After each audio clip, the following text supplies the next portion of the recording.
এমন একজন রাজনীতিবিদ যিনি কোনোদিন নিজের ভালোর কথা চিন্তা করেননি, তিনি বাংলাদেশের কোটি কোটি মানুষের মঙ্গলের কথা চিন্তা করেছেন, নিজের জীবন বাজি রেখেছেন এবং পরবর্তীতে বাংলাদেশের মানুষ ভালোবেসে তাকে তিনবার বাংলাদেশের প্রধানমন্ত্রী নির্বাচিত করেছিল কিভাবে?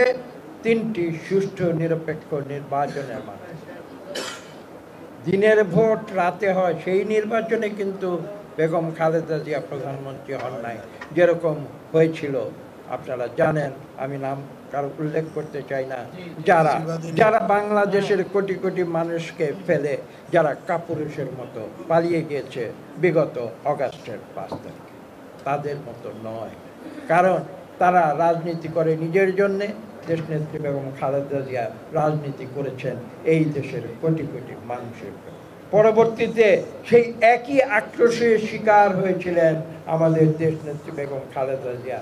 আমি একটি কথা আজকে স্পষ্ট করে বলতে চাই আপনাদের উদ্দেশ্যে, বাংলাদেশের কোটি কোটি মানুষের একথা জানা প্রয়োজন রয়েছে।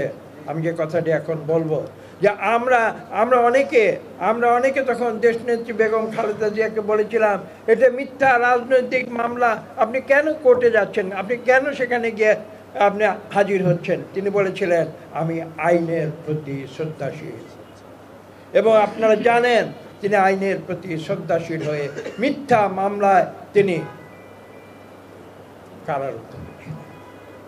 কত বড় মানসিকতা থাকলে এই কাজ করতে পারে আপনারা ভেবে দেখুন।